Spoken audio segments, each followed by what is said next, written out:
Just for kicks, I thought I'd get today's video in before it got completely dark. And the thing is, I plan on tackling another big genre today, but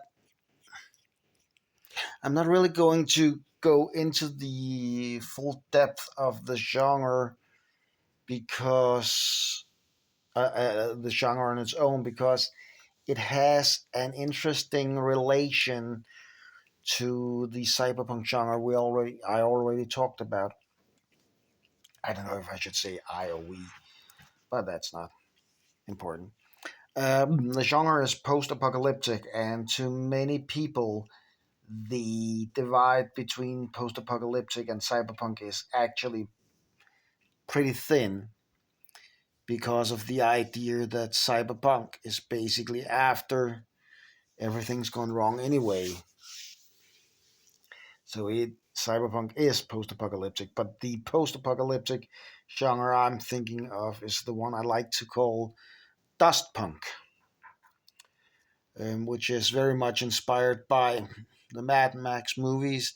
The idea that and by a lot of other less successful and often less good movies and books, which is the idea of the wasteland, the post-apocalyptic wasteland world where everything is more or less either ruins or the aforementioned wasteland, a desert often, or a environmental collapse hellscape that is pretty much impossible to survive in.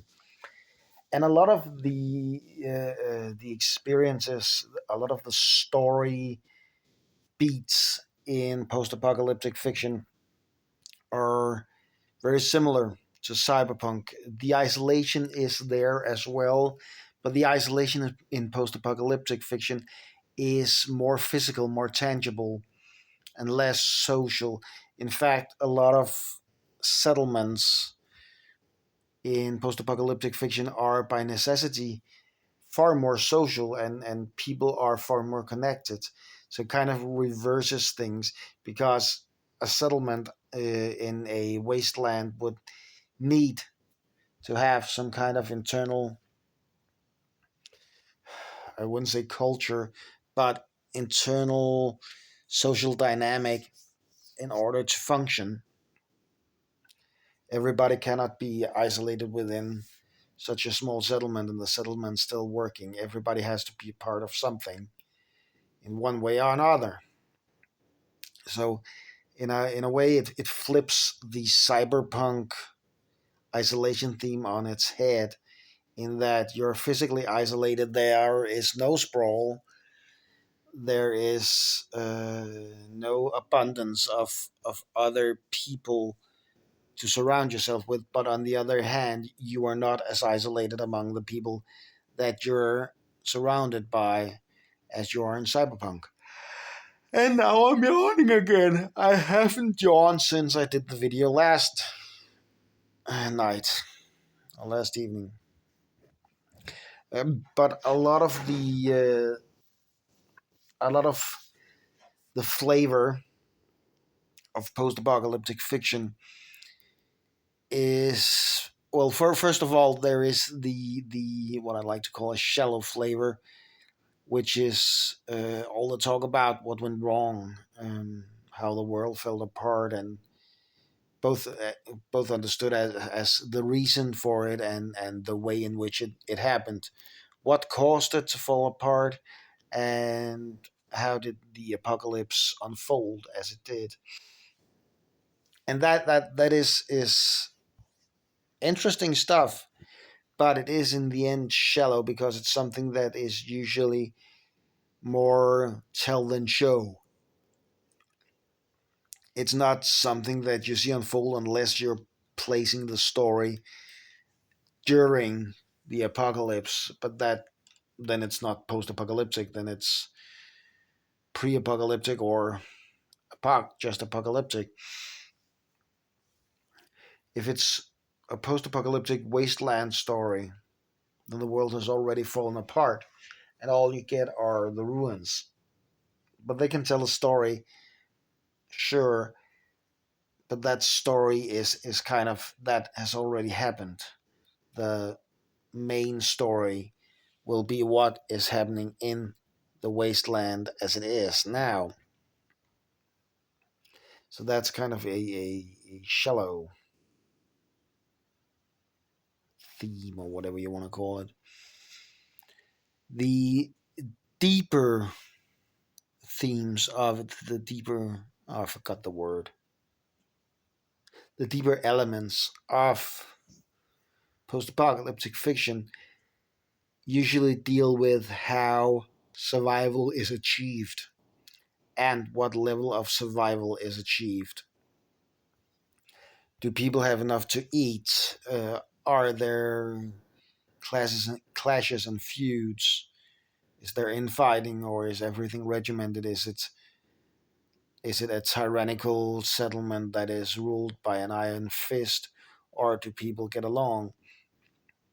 And what are the practical implementations? What are they doing to keep water running? What are they doing to get food? What are they doing to ensure their own security? What are the threats to that security? And a lot of these things will play into the options presented to main characters, because a lot of these things will define what is available in any given settlement. Unlike cyberpunk, there is not an abundance of highly advanced technology.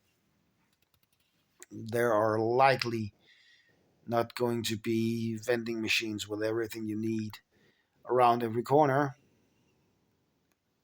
but it should be said that, again, post apocalyptic and cyberpunk are often kind of considered to be two sides of a coin. And you do have very interesting cases where they merge, and you have post apocalyptic fiction with a cyberpunk theme, in that it's still all big ruin, but now it's big cities. But the kind of post apocalyptic I'm talking about is the kind where society has broken down, nature has more or less either broken down or gone rogue, gone wild again, and everybody is kind of trying to survive in these small to medium sized settlements in a very old west kind of way, often with lawlessness reigning in many parts. But that just means that instead of one big blur of neon lights, you have very distinctive settlements. Each settlement can be isolated enough that it becomes its own little world. Things run differently there. You could have one that is a well supplied bunker that is run by professional, disciplined people with an abundance of food, high security, and strict regulations on outsiders, while another is basically a pot of coal for the scum and villainy of the universe and so on, where rules are made up on the spot, more or less.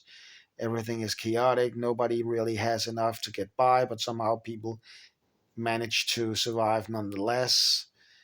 It's dangerous, it's messy, it's chaotic, but it's home, at least to the people who live there. And you can have any kind of settlement, perhaps within a day's travel or less of one another,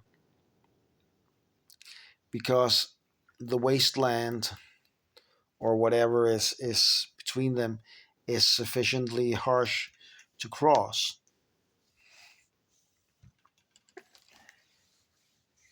A lot of the flavor of this wasteland post-apocalyptic fiction also comes from how things are falling apart and scrounging around, finding things that still work, making things work.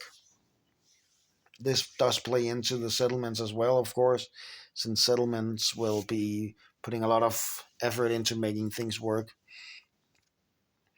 And the idea of recapturing some of the glory of the old world is very often a key feature in post apocalyptic stories. But yeah, the options presented to characters and the challenges presented to characters will vary from settlement to settlement, will likely vary from settlement to settlement, and can be dynamic and can therefore be very different from story to story, or even throughout a story they can change. But to keep the post apocalyptic flavor, it is about making do with what you have, improvising, having the right skills and the right tools for the job. There is a lot of, I don't know if you can call it independency, um, but self reliance is probably a better word. There's a lot of emphasis on self reliance and creativity, in that people make do with a lot of things and they need the skills and the tools to do so.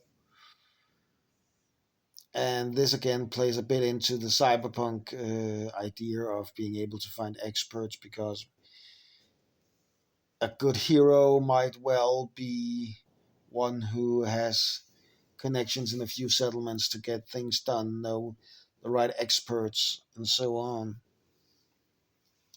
Just like the noir hero of a cyberpunk story might have experts to deal with different things. But it is more a physical isolation issue, and there is more of an emptiness rather than drowning in things and information and impressions and experiences and people. There is a significant emptiness, a very desolate feeling to a lot of wasteland post, like a lot of post-apocalyptic wasteland fiction. I keep saying wasteland fiction because, again, post-apocalyptic can be a ton of things, but this is the, maybe I should just call it dust punk. I think I'll try that. In fact, dust punk can also be the apocalypse in the post-apocalyptic world. Need not be just war or social collapse. If you have early colonies on Mars that suddenly get cut off from supplies and maybe have their own breakdowns and trouble, you essentially get the same kind of post-apocalyptic wasteland dust punk feel from it.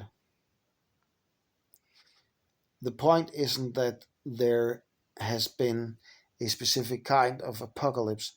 The point is that there is no greater world to rely on. There is no constant supply of people, of resources, of tools, of information.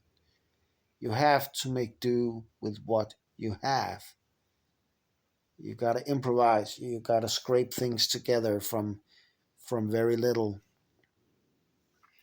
And a lot of the stories you come across when encountering characters are stories of very harsh conditions.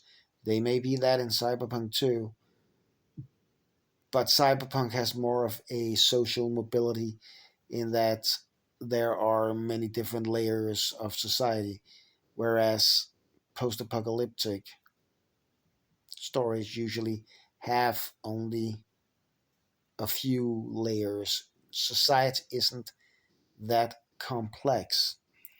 Again, it's kind of a contradiction of terms, but there is a simplicity to post-apocalyptic fiction that is not found in cyberpunk, because when there is so little left of the world, there is not that much to provide a constant sense of complexity. Settlements are too small to be really complex. They can have their complexity. There can be internal disputes. There can be weird relations. There can be a lot of reliance on broken down gear and so on. But it's contained, and it's, I'm trying to find the right word for it, but you can get a better overview of it than you can in cyberpunk. Cyberpunk is almost defined by the idea that there's just too much, whereas post apocalyptic fiction is almost defined by the idea that there is very little, perhaps too little. So there is this simplicity to it, but that simplicity is countered by a complexity that stems from the fact, again, that anywhere can be anything. Settlements are so isolated that there need not be any kind of unifying culture or anything. You can have leather clad lunatics in one place and white gowned, enlightened philosophers in another. Things can be very different from one place to another, but in each individual place, things are usually a lot simpler than in most other science fiction, which actually makes it look a bit more like fantasy. But that's something I'll have to get into when I get to fantasy. A lot of post-apocalyptic fiction also has to do with creating things for yourself. Maybe not rebuilding the world, maybe rebuilding the world. Maybe you get a settlement going and start trying to rebuild, but just trying to create something of your own. Whereas in Cyberpunk, you basically just try to scrape in enough cash to buy something.